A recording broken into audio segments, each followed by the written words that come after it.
From the former convent of the Good Shepherd overlooking Inwood Hill Park in New York City, welcome to Inwood Artworks On Air. It's where you meet the musicians, writers, filmmakers, theater makers, and artists of all stripes who make their home what we affectionately call Upstate Manhattan. I'm your host, Aaron Sims, and today we welcome actress, writer, and producer Sarah Seeds. Sarah has appeared in TV shows, web series, films, off-Broadway plays, and national voiceover campaigns. She created and starred in the series Riding the D with Dr. Seeds, now distributed worldwide on Plex TV. It can be seen in the feature films The Mint and American Fango on Amazon Prime. Sarah also filmed a principal role on the TV pilot Afterlife and played the female lead in the upcoming dramatic short Powerful Stuff. She's attached to the dystopian series The City of Children and the sci-fi feature The Madison Code. She's currently filming the dystopian sci-fi thriller Bathed in the Night, written by herself and directed by Michael Pisano in the lead role. She is on the SAG-AFTRA board and is a member of the Television Academy. Thank you. We're going to talk to her about her work on and off screen, but first, let me welcome you, Sarah, to Inwood Artworks On Air. It's good to see you. It's so good to see you. This is gorge. I love the sunlight. I love the market outside. I love to walk here. This is great. And I could walk here, so thank you. And you can walk here. I could totally walk here. It's pretty good. So much better. So did you buy anything at the market while you're here? Okay, well, I almost did. But then I was like, we talked about this before. We had such good footage before, but it's fine. We're gonna do it again. I'm always early, like so early. So I was like, I have to be 5 to 10 minutes early just to like talk and get acclimated. So I wanted to buy something, but I think I'll just do it on the way out. Excellent. We're glad you're acclimated now. I'm so acclimated. Thank you. I feel so at home. 3 cameras, 2 umbrellas. Let's go. It's not bad. Yeah. So as I see you mentioned in your bio, both film and off-Broadway credits. So do you have a preference, film over theater? I find it's, as an actress, it's a very, if you had to choose, or you don't, I'm not making you, but I'm just You saying, can. like, but if you have You to should. choose, what would you choose? So definitely film. I know that was really quick, and that does not mean I don't like theater. Theater people, she hates you. I can't stand you. No, I am a theater person growing up. I did theater I started when I was like 7 or 8. So I knew I wanted to be an actor. So that was your entry point in acting then. Yes, Yeah. it was a church play. So I've lived all over the country. I was born in Maryland. I moved into Virginia, Tennessee, and then eventually finally found my way up here where I found my people. Fast walkers, that's what I like to call them. But yeah, I started in like a church play where it was called CMS Animals, which was a Noah's Ark retelling, but I was the bad guy, and I was Philo Q. Faxit, the lawyer that was trying to shut down the making of the Ark. Wow. So obviously it's historical, as is everything else in the church. So it was really fun because I had this pages of monologues in legal jargon, and I was like a child, but it just like came out so freely, and I just felt the energy, and I would walk off stage and people like, ha ha ha, just like out of their seats laughing. I was like, dude, I should be doing this. Why am I doing anything else? And then I realized I was a kid. It's not really my decision. But like, Mom, forget third grade. We're going straight to Broadway. Lunch, plebeians. But so let me just say, I love the theater. Started in theater. Ended up doing a bunch of musical theater because I was a dancer as well. I had to decide, like, do I stay playing soccer or do I do dance? And acting was always going to be the other thing. So it ended up being dance and acting. Mm-hmm. So musical theater just kind of came naturally. But then I got kind of over it. Not over musicals, watching them or enjoying them, but like being in them. Mm-hmm. And so I did that up until college. And then in college, I went to George Mason University because I could do theater in downtown in DC, really respected, great theater, but it was still technically in state. And I wasn't going to have to like have my parents sell their house to go to school or whatever. And I did a lot of straight plays, and I loved them. I did The Shape of Things by Neil Butte, Could Angels Be Blessed, so many great plays. I did Measure for Measure. It was my first big Shakespeare thing. Mm-hmm. Loved every minute of it. You did it in D.C.? Yeah. Was it Washington Shakespeare Company? It wasn't. It was a Theater of the First Amendment, I believe. A lot of my professors at George Mason are professional actors as well. Sure. So that was so great to have them as teachers, mentors, and just kind of like get great credits, because by the time I came up to New York, which got me into film, it was New York that got me into film. Ironically, I thought it was going to be LA, but I got a scholarship to go to NYU for the summer, and I chose to go to, instead of a Stellar Adler program or any of the other schools, to do Stone Street Studios, which is a film and television workshop. I think Rachel Brosnahan and Miles Teller, they were around my year. They went in the same program. and it was like a very intense film intensive. We did 3 camera comedies. We even did soaps, because it was about 8-9 years ago. They had soaps, more of them in the city in New York. Sure. But there was something about film acting that kind of filled a piece of a puzzle in my head, that I always felt like in theater, I was acting to the back of the room. And even as a kid, I just felt like sometimes it was overdoing it, and I didn't really like love that. But then for film, it was just like right here, and everything I was feeling, everything I was doing is so portrayed on camera. You don't have to really overdo anything. And it just feels to me so much more, to my acting style, more natural and more, I don't know, cool. But I think theater kids are the coolest, so I don't know. But yeah. There's some cool people. Here's the thing, a lot of theater kids are doing film now too. That's Yeah. how it started, so they're all cool. They're all cool. Aren't we all cool? You You're know? cool. So cool. funny you mentioned your theater life and your college life. One of my theater professors in my undergrad days always encouraged to go make the work we wanted to see and be in. Yes. And so I like the trend I see in your work, where you're being a writer and producer on projects you also star in or featured in some way, we'll say. Starting with Writing the D with Dr. Seeds. Yes, not a porn. Which I saw coincidentally also features an old acquaintance of mine, Jamie Simon, is in that Oh, as snap. well. Dude, she's amazing in it. She's been around since God was a child as an actress, even though we won't say her age. No. She's from the Midwest like myself, and phenomenal, talented performer. And, Wonderful. And we'd love her very much. She was Sideways Jane in that, which was a homeless lady who always lays sideways. That was her. And she's the Greek chorus in the show. She's fantastic. Yeah, she's great. And so, so aside from, you should all go see it, and the fantastic performances of Jamie and Sarah. What was your first foray into writing? Was that your first foray in writing and producing? Was that it, or did you have some? No. This? So that was my first big one. Oh, so okay. I grew up writing a whole bunch of weird parodies. You know, when you're a theater kid, Sure. you write, I think there were 2 kids that my mom would babysit after school along with us, and we were all very creative. And we wrote Titanic, or That Ship That Sank. And it was like an airplane version of, like, you know, the comedies. It's my favorite movie, Airplane. I already talked to you about it. I've been trying to show it, just so you know, we talked about, you know, my alfresco movies. Yes. I've been wanting to show Oh my Airplane God.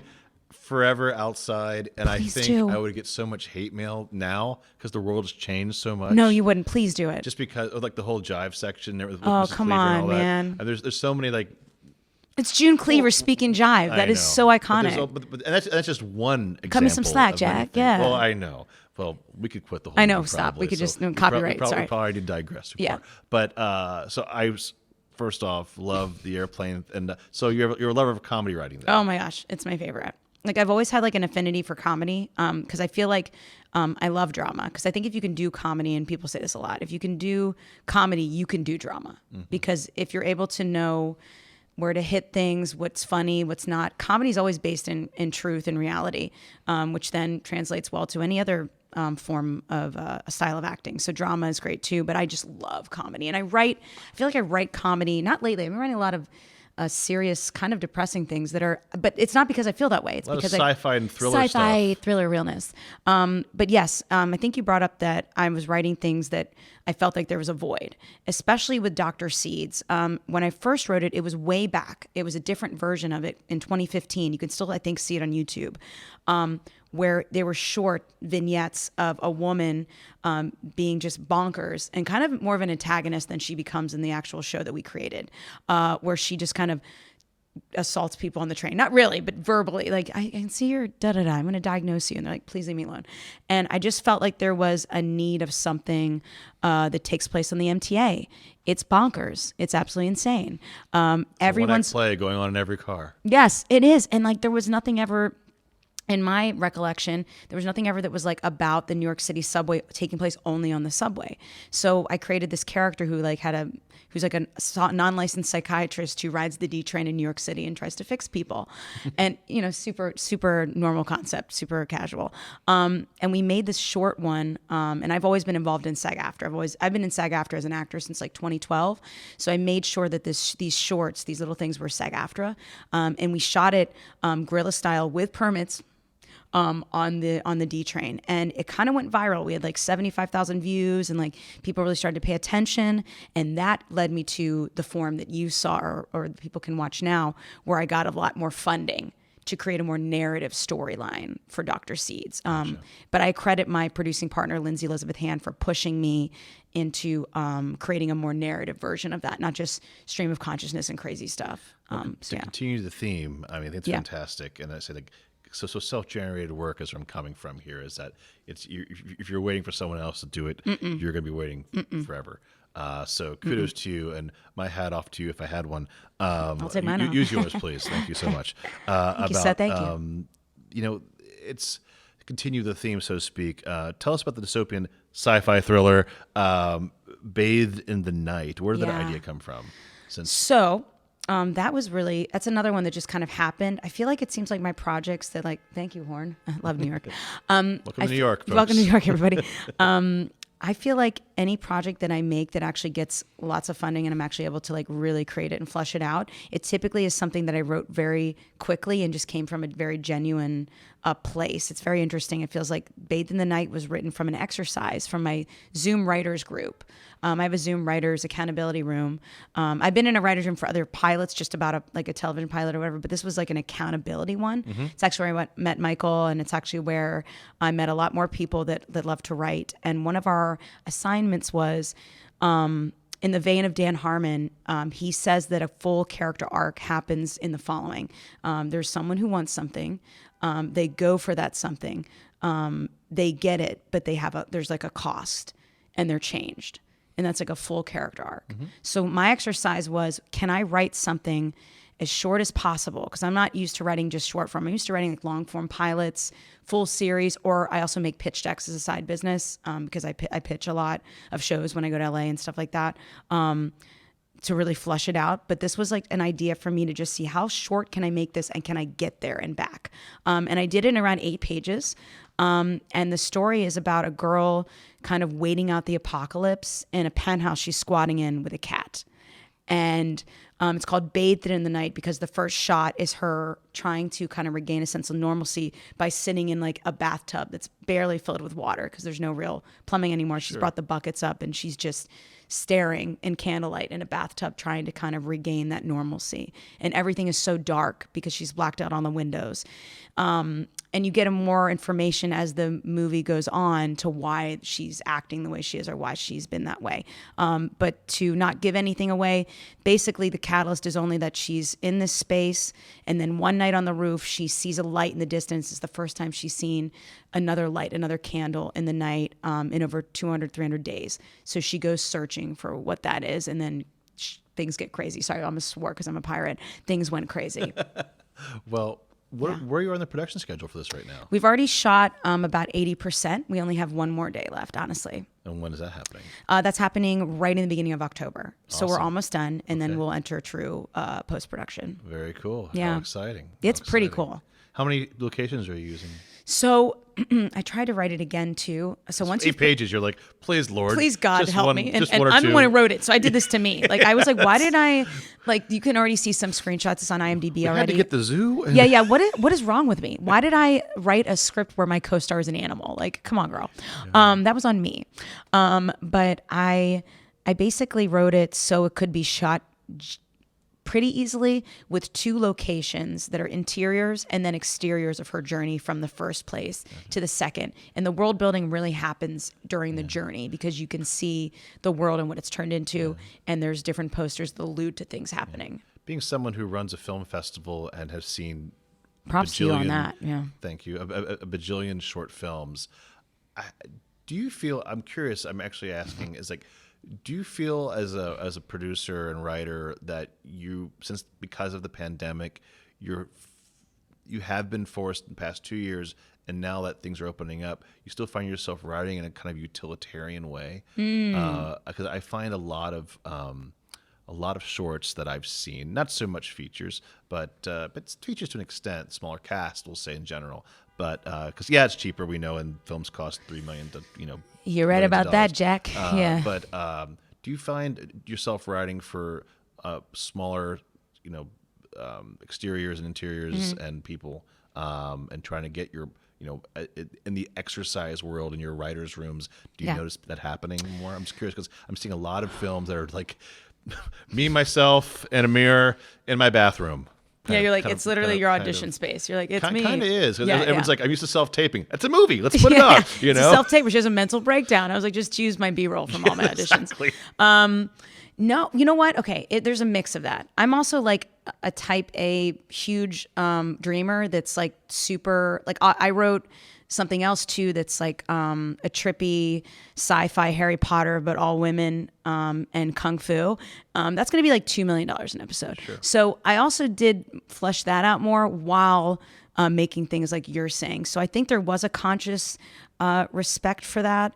But I think I did it more towards a business sense in that when I take this proof of concept, this short that is a story on its own, and I try to sell that, or I try to get the idea fully funded to make a feature version, I already have that laid out as well.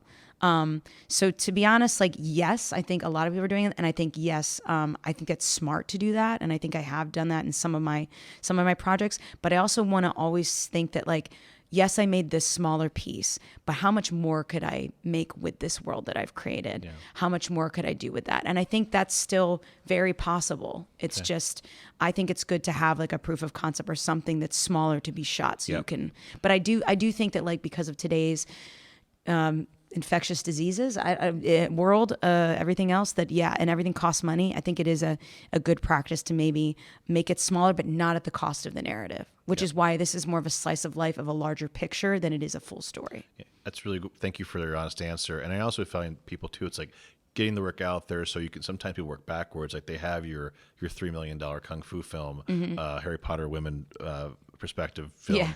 But then you find a way to make, and that's written, but that's a ways off. And so they go ahead and take the essentials and make the 15-page, $20,000 film to show what's possible. And perhaps it's a scene, perhaps it's a taste of, a riff, an epilogue, if you will, or a postscript of the show. So I think people are getting smarter and doing those kind of things and trying to build up, as we all build up capacity to doing more work. I see a lot of that happening too. Do you? That's so true. And I think that's really smart and astute. And I think that the more we can do, because I'm predominantly, my entire life, I was acting mostly. Writing and producing kind of came out of a need of, like, I keep getting the girlfriend role. And she has zero backstory. Love that. And I was like, I just want to make something where my humor's coming out. It's weird. And there weren't I didn't see a lot of it. So I think creating your own work is such a great vessel to not only, then I fell in love with producing and writing. So I was like, oh, well, then this is now part of my, I'm an actor, writer, producer now, not just an actor, which is nothing wrong with that. But this is like, now I feel like I am those three things because it gives me more creative control. It gives me more way to express myself, but it also helps me in my career. I'll make something where, like Dr. Seeds, where I am funny and weird, and I wasn't getting those roles. And now I get auditions that are all like so much comedy and so many big things, and it really has helped my career because you've proved you can do it, and you have that now. And I don't expect them to just know that I can do it. I think I need to show them that I can do it. I think that's a really, well, I go back to acting 101 marketing and saying, what are you selling? Right. And I think when it comes to film, I'm just going to go out and say it. A lot of casting directors don't have imagination. They actually have to see you in a version, if of not. I go back to the Elijah Wood audition for Lord of the Rings, where he sent himself in hanging off of a tree. Something like that. I'm like, like in a camcorder, it's like, hello, and you're just like, oh, it's Frodo, and Frodo. He's auditioning for Peter Jackson and hanging out of a tree or something. Yes. I'm making it up. I don't know exactly what he did, but something along those lines. He did something like that. I remember like that, which is, and you hear people doing creative ways of auditioning, and that's a whole separate side. Oh, I love that chapter, though. Which is a fun podcast in itself. Really is. But you have to really have that in your reel and your or toolbox, whatever, however which way you're able to get that point across, or you've done the role somewhere else that you can get it out there, or else you're never going to be the. If you are the funny lady to be, and you want to be the funny lady in the next show, you got to show them that. Which brings me, speaking of roles, because you have that that theme of duality of writer, producer, actor. How do you balance it when there's pre-production and there's set and in production? So What do you do to balance it? Because I have done those roles, and I found it very challenging. And to give 100% of yourself to one or the other. Yeah. Like, it's a balance for me. It's never 100%. Right. It's what I can give now. Right. Because people are demanding things of you when you're a producer. When you're an actor, the great thing is you're only directing your role. When you're a producer, you're directing the entire experience. Facts. That's so true. I try to, and I learned this like kind of, so I think it's not to say anyone has an ego about anything, but I think it's really smart to think of like, why am I killing myself? Like, people that are directing while being the lead actor, while producing it, while have written it. It's like so much of that takes away from, if you're the lead actor, I don't want to take away from my performance at all. I want to be, when I get to set, that's what I'm doing. I'm that actor. I'm that character. There's nothing else I need to be doing. I need to fully be. So I always try to make sure that, like, pre-pro, I'm very hands-on, and I make sure that everything is going correctly. But especially, for instance, Dr. Seeds or even Bathed in the Night, Lindsay was my producing partner for Dr. Seeds, and she's wonderful. She owns Edge in Motion Productions. I hired her so I could do all the crazy pre-pro. We built a train set. We did all these insane things. We did readings, da-da-da. But as soon as I got to set, all that stuff I was doing, helping decoupage the set the night before, freaking out about this. Her phrase is, "The show must go wrong. Something's going to happen. Something's going to happen." Yeah. But we pivot, and to quote Friends or whatever, to pivot. When I got on set, I was like, I'm the actor, because I just don't want to have that distraction. I want to do the best version of possible that I can be. And same thing with Bathed in the Night. I was very involved. Both of us, me and Mike, were very involved in like pre-pro, whatever, but we hired someone to run the production on those days, because ain't nobody got time for that. Right. And before we go too far, tell us, what's the log line of Bathed in the Night? We haven't got into that, actually, what it's about. Okay, I have it written down on my phone. I had it ready. Come on, this is an elevator pitch. You can't run to your phone somewhere. Okay. A woman waiting out the apocalypse in a penthouse with her beloved cat sees a light in the distance leading her to discover the terrors of the world below. That's a producer right there, folks. I just wanted to put her on the spot for a second. You have to. You got to sell it. You got to be there when someone asks. And so, of course, we don't want to go into the whole thing. Yeah. But I just want to make sure people got it right there. Yes. And so now you can go out and check it out when it comes out, maybe in the, I don't know, winter time? Maybe? Yeah, it's going to be done definitely before the end of the year. And then we're going to start, I'll start sending it to festivals, but I'm also going to go out in October. I'm going out to LA to pitch it as a bigger thing, and for distribution, because I know some good distribution channels that I've used before, and I think it'll get distribution. I'm just gonna say that right now. It's gonna get distribution. I just don't know where it's gonna land. Again, confidence as well is what you need, folks. Manifest, baby. That's manifest. Right. Law but not of attraction. The Manifest TV show. Don't watch that. Yeah, don't watch that. I've auditioned for that. I'm just kidding. It's like, I'm sure it's fine. But I don't know. You tell me. I haven't watched it really. You watched it? No, I've auditioned for it. Okay. Anyway, I have no ill will, by the way. If I had ill will to every show that didn't cast me, like they called me like 6 times, that loves me, thank you, but cast me Succession. Okay. Anyway, so Go. Put it out there again. Manifest. Yeah, dude, Succession. I'm going to be on your show. What's up? Well, speaking of, the cars agree. I know cars all agree. Exactly. Like, you'll be on there. New York's popping today. Yell at Kendall, Sarah. Yell at him. We'll say one thing about someone should make a documentary on too many cars for the people in Manhattan. Yeah. That should be a documentary or a narrative of some kind. Yeah, especially filming an apocalyptic movie where everyone should be dead or isn't there, and then you'll be like, and music's playing, and you're like, oh, you know what? All right, you know what I'm saying? Like they live. What? Like, yeah, exactly. They live. Well, turning to the bigger picture stuff and making big please. Picture shows. Yeah. You mentioned it, and I'll mention again. You are a SAG-AFTRA member, and you're also on the board of the New York chapter, right? Mm-hmm. What made you take on that big role, considering you're doing all these other things? I'm just insane. No, it's because let's see, it was around 15, 16. I have a mentor. His name's Jim Kerr. He's a legendary rock and roll DJ. He's on Q103 point whatever. Q1043, right? Yeah, that's Jim Kerr. He's great. like my BFF. He's my older dope mentor. He kind of was like, when I first moved to the city, I was still, as I am now, very hungry and wanting to do a million things. And I hadn't gotten my SAG card yet. which was a bummer. And I was bartending, and he was like, Sarah, you really should join the union, because AFTRA and SAG were about to merge. Right. An American Federation of Television and Radio Artists, which is what AFTRA is, Yep. he was a member of. And he was like, you really should get in the thing, because I'm on the board and they're going to merge. And I was eligible for both unions. I just hadn't taken this next step to join. So I did. He kind of pushed me in that. But all I needed was just do it, sir. And I was like, done. So I took it as a sign that, what is my tax return this year? If it's the amount that I need, I'm going to take that as a sign it's time. And I needed $1,600 at the time to join AFTRA, because then they merged and I lucked out. I ended up at $3,200, which you have to do now. But there's payment plans, and I can tell everyone out there that really wants to join. It's a good thing. Yeah, it's a dope thing. If you're it's so in the important. If you want to be a professional actor, to have a pension, to have your protections, to not feel like it's the Wild West. I've had some really weird experiences on set, where I felt like no one was advocating for me, but once I was union, I had people to protect me and people to call. So I highly recommend, when you're ready. It's subjective, each person to join. But anyway, he kind of pushed me in that. And then I got my tax return. It was $1,600 exactly and like 2 cents. And I was like, well, and she's in. So I joined. And then he was like, you know what else you should do is get involved in some of the committees. And the one that I'm now the vice chair of, or vice president of nationally, the National Next Gen Performers. I'm also the co-chair of the New York chapter of the Next Gen Performers of SAG-AFTRA, which is people in their 20s and 30s who are union members.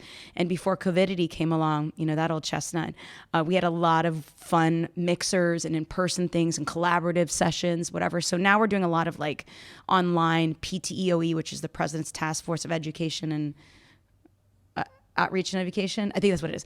And it's wonderful. But so once I got involved in that, I was like, whoa, I'm into this. I'm into being now involved in the nuts and bolts of my own industry. Because we know, us who work on sets, what needs to be better, what needs to be, what is working, what needs to be, changed, everything like that.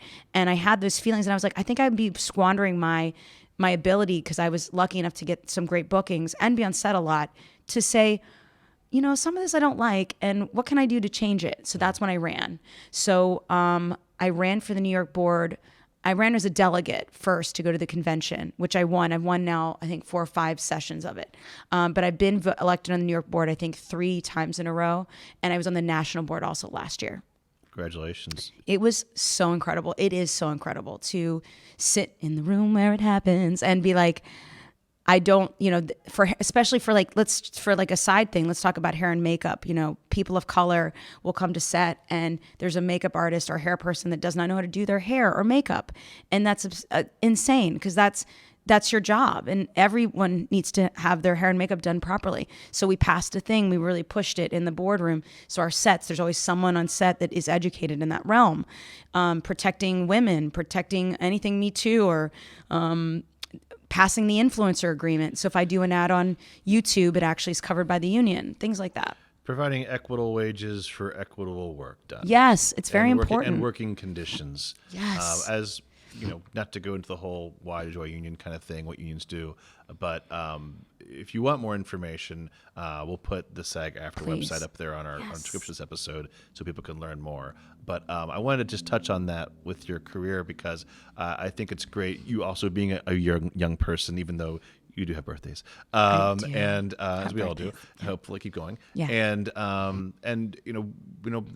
some good ideas here, and like hopefully more people can get involved and more educated about what their rights are, and also what kind of environments they can actually, I won't say demand, but expect from a set, because a lot of people don't know. No, they don't. And it's very much from, as a producer, take it or leave it kind of attitude some of them have, because like we've all worked for a couple people saying we're lucky we chose you kind of thing, and and it's not always the best conditions, and so there's a lot of protection there that you can find through SAG-AFTRA. Even if you're not a union member, there is a hotline you can call for safer set, and I could literally call them anytime and say, this is happening, this wasn't discussed, especially as women, we get put in sometimes situations where we didn't sign up for this, and there's an added scene or like some weirdness going on, and I've had that happen to me in a very big movie, and I've had to call and have someone kind of handle it for me.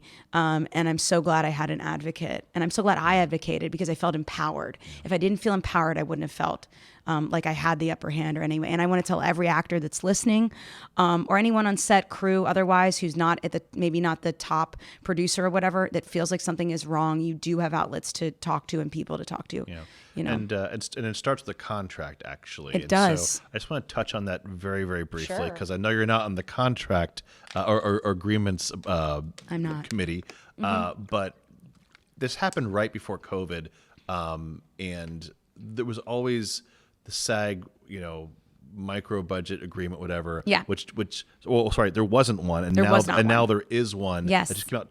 But not a lot of people know about it, Which is crazy. It's amazing. Because it used to be, if you it was called SAG low budget film, or it was something New crazy. media. New media agreement was like was it something like, if my memory serves, because I'm old, like $250,000 or $200,000. Some of them was like the basement, or like everyone's like, seriously, dude, like we're doing a show for $5,000, and so the SAG-AFTRA micro budget agreement is for budgets 20,000 and below. Correct. And it can be, each episode is 20,000 and below. If it's it doesn't have to be episodic, it doesn't have to be the entire project. Now, if it's a short film, 20,000 or below. Correct. It's wonderful. The SPA agreement is great too. It's called the short project agreement. I believe that's 60,000 or 50,000 or less. But neither of those are at any cost to you. It's just able to use your actors, and every rate is negotiable with the actor. So I've actually worked under both those contracts repeatedly since they came out. I've actually produced under the micro budget for Bathed in the Night, because, we had just enough to not take us over that thing. And it was really wonderful, because I felt like not only am I using my talent, I'm union, and so is there was another actor. The cat wasn't union, but we're working on that. All right. Paolo will be union, I promise. He's so cute. But yeah, it's a wonderful thing. It's called the micro budget agreement. Highly recommend. It's only an online form, very fast. And it just dictates it just says that between the production company or producers, the signatory. So you have to be a SAG signatory first. You do a form first, and then you become a SAG signatory producer, and then you're able to do the micro budget. It's literally like a quick form, you guys. It takes you like 10 minutes maybe. I've done it for like 6 people, literally. I'll just be like, yeah, I'll be your producer. I fill it out for them, get the information, it's in, and it's good for a whole year. And it just makes sure your actors are protected, and you can use union talent as well as non-union, but you have to have some union talent in there to use that.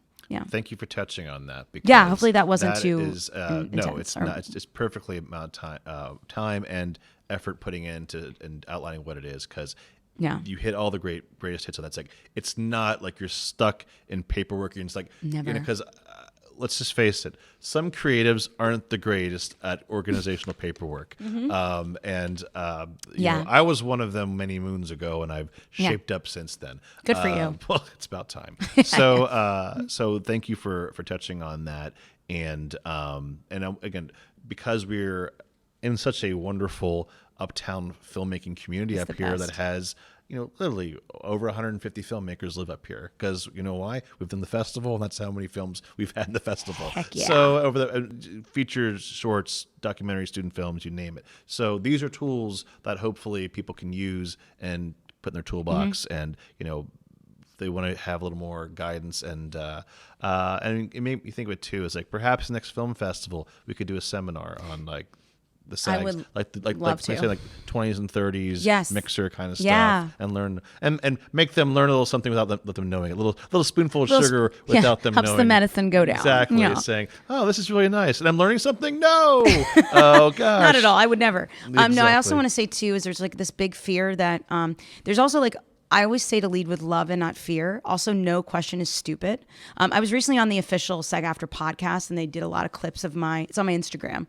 I'm at Sarah Seeds. I got it before anyone else got it. I was like, heck yeah. I don't know if there is another Sarah Seeds, to be honest, so whatever. But I'll give myself like Highlander, there can be only one. There can be only one. And they actually clipped a lot of my things, and one of the things they clipped from the official podcast was me saying, there's no stupid question. Please don't be afraid to call the union, even if you've already made the movie and you're like, I think I just really screwed up. Right. Give them a call, and they actually will help you figure it out. They will actually walk you through things. They will actually talk to you. I know because of COVID, the staff is a little shorter, but if you have the patience, you should give them a call. There are numbers. You just Google sag-aftra, and you can Google the New York local if you want, if you're a filmmaker up here with us, or any of your locals, or any of the contracts department. They will help you. I've done it many times, and I've done so many different contracts in producing. And I still call, right now I'm helping produce a Greek diner pilot, an Israeli Greek diner that's extremely dysfunctional. And it's like a family drama, but a chosen family drama. And it's a film too. Yeah, it's everything. Yeah, it's all of that and more. Yes, it is a film. Yes, but it's a diner. It's going to be a pilot. I'm really excited. And I'm using the new media contract for that. And I have some questions because now there's so many more extra ones. Since I used the new media for Dr. Seeds, I did a chimera contract of a television and new media. I have so many questions still. And I'm calling them. And my rep guy is probably like, hi, Sarah. Good to hear from you again. But I'm doing it. You know what I mean? And I've done it a million times. So there's no dumb questions. Like, do it. Yeah. Great way to end. Well, Sarah, thank you so much. It's been a pleasure speaking with you. It's but before awesome. we say goodbye, where can we send people other than your Instagram to find more about you and your work? Sure. My website is sarahseeds.com. I'm on IMDb, Sarah Seeds, the only one. Instagram, Sarah Seeds. And those are my mains. I'm on Twitter. Twitter's a messy place, but I'm on Twitter. It's Sarah Seeds. It is such If you want to go to battle, go to Twitter. Yeah, if you want to just be sad, go to Twitter. It's so funny, actually. I kind of say this, like, we've had people on this podcast who go to Twitter, like, it's like an alter ego for people. Yeah. Like, it's pretty it's horrifying. And you actually, it's like, they're different than, I spoke to them and they were here on the podcast, but that's a different person. That's a totally different human being. I know. I'm not judging better or worse. I'm just saying it's like, I don't think that's the same person we interviewed. Yeah. Well, the good news is I'm literally the same person everywhere. That's wonderful. I wear my heart on my sleeve. I'm telling you right now, this is me. Sorry. It's a strange place. Twitter's a scary, weird place. I just sure like certain things and at some share. Point in Twitter, there's got to be a Twitter movie coming out of some kind, I'm sure, or whatever. Yeah, PTSD, the Twitter movie. Yeah, I don't know. But yes, so Sarah Seeds across the board. Just SARAH, that's with an H. Don't take my H. Seeds, like a flower. SEEDS, that's it. There you go, folks, right? Straight from Sarah Seeds. The Seeds' mouth. Listeners, you can find those links in the description of this episode. Thank you again, Sarah, for being a guest. Thank you. I appreciate it. You betcha. So this is Inwood Artworks On Air's On Air Artist Spotlight podcast. It's where we meet the musicians, filmmakers, writers, theater makers, and artists of all stripes who make their home here in Northern Manhattan. If you have a moment, please show us some love right now by rating and reviewing this podcast on Apple Podcast. It really does help. Many thanks to Church of the Good Shepherd here for hosting us here in Inwood NYC, and to HideSites.com for uptown promotional support. You can support On Air and all that we do by making a tax-free donation at inwoodartworks.nyc/donate. Or you can do it via Venmo. Follow us, if you can, on Instagram and Twitter and Facebook at Inwood Artworks to keep up with all that we do, including the Inwood Film Festival, Filmworks Al Fresco, pop-up art galleries, live performances, and so much more. And Inwood Artworks On Air is proud to be supported in part by public funds from the New York City Department of Cultural Affairs in the partnership with City Council. From the top of Manhattan and the bottom of our hearts, thank you so much for tuning in. This is Aaron Sims for Inwood Artworks On Air.